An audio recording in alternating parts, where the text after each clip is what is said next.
When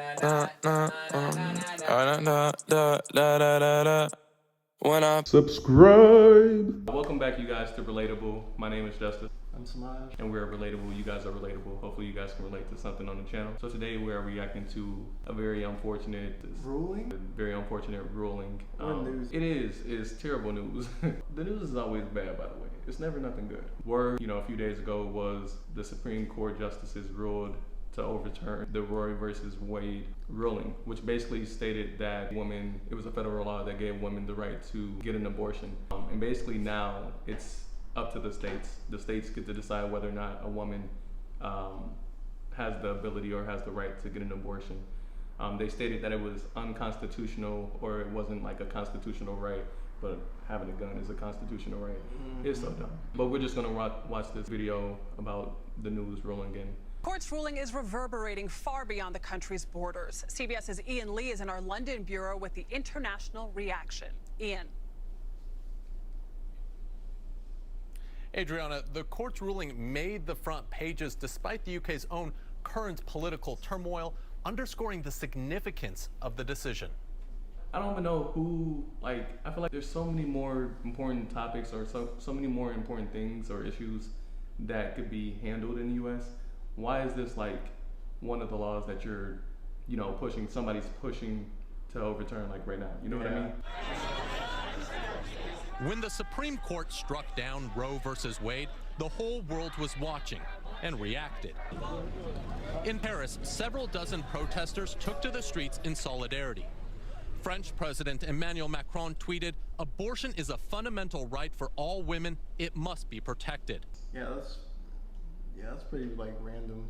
Yeah, it's just there's so many more things that we could be, working on. So many different laws and things that's in place that we could work on overturning, work on adjusting. Mm-hmm. And this is one of the things that you guys are working on.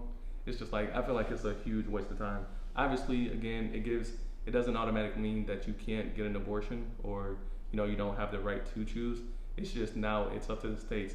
There's definitely some states, Texas for one, who's going to be yeah, if you get an abortion, you're going to jail.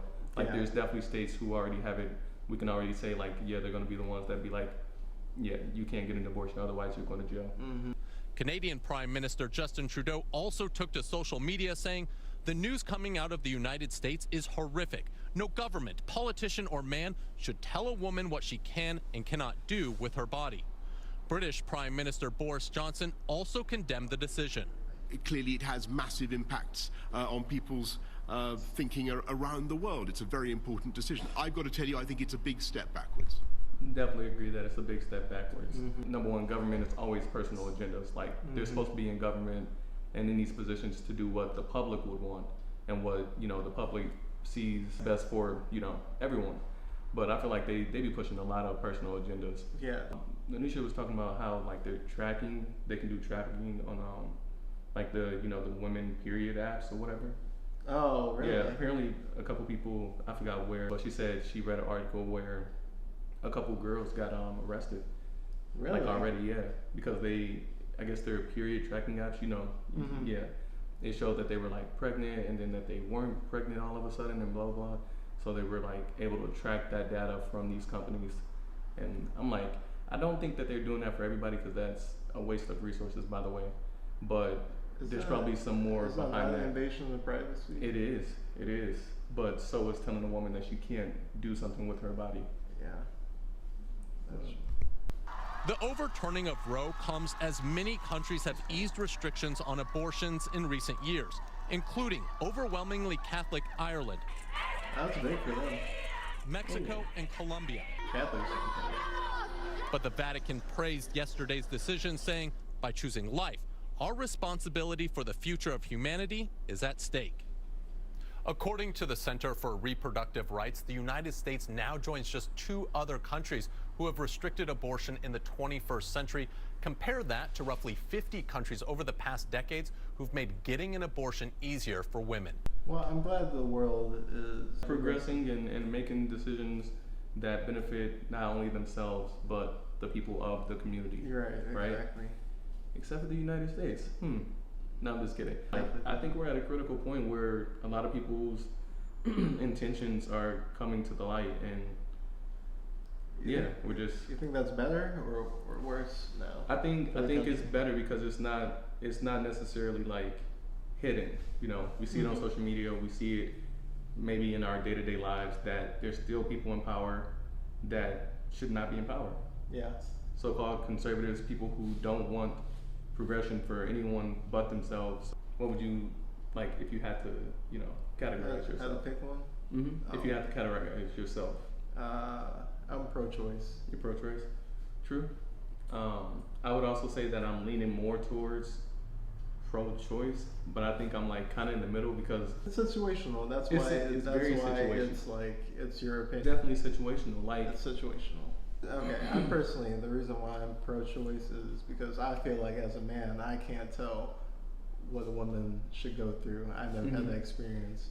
I don't want to have that experience either, and like that is a complete decision on you and the person that you're partaking with. Or if you guys are together. If you like guys you said, are together, if that like man, you said, that is a whole different conversation. So, but yeah. Let's stick to the topic at But, hand. Yeah, again, it's very situational, but still pro-choice. Yeah, definitely. You should have the right to do with your body, with what you want to do. You are carrying that baby for 9 months. You are feeding it. Your body changes. Everything changes. So I think 100% it's your choice. Bro, at the end of the day, there's so many reasons why women would have an abortion. So many different reasons. One being they can't afford a baby, right? And putting them in a situation that they may not, that may not be ideal, right? And I think that's one of the biggest reasons why women get abortions, is simply because of the life situations that they're in, and they don't want to bring another life into that situation, which I totally find admirable in a way, just because it's like, it's kind of tough to say, you know what, like, this is a life inside of me, I'm going to do away with it because I don't want them to live, I can't provide for them. Like that's very tough. I know a lot of women who probably struggle with that. Yeah. You know, having to make that decision. But I think it's for the better simply because they didn't ask to be in this life. Yeah. You know? So if it's not an ideal situation or like a decent situation to be in, I don't think you should bring a life into this world, especially given the climate of today's like just everything. I don't know. We're both pro-choice. We think it's very disgusting that I'm using the word disgusting. I don't know how if you would use that same word, but it's kind of disgusting to say or to force these women to have kids not knowing their situation. You know, assuming that you know they have the ability to care for these kids, and if they don't want the kids, okay, now they have them. Now they give them to the foster care. There's definitely hundreds of thousands of kids who need to be adopted. Why bring more kids and put them into that system? You know what I mean? Yeah. So again, it's pushing personal agendas, traditional ideologies, and it's annoying. Yeah, it really is. You know, those people will eventually be out of office and not part of our lives. So we just got to give it time. The world is changing for the better. And like I said, these kind of conversations definitely bring light to the people who are still in office, and it should make us want to vote for people who actually want the betterment of everyone, not just themselves. Definitely. So that is all we have for you guys. Thank you guys again for watching. Peace.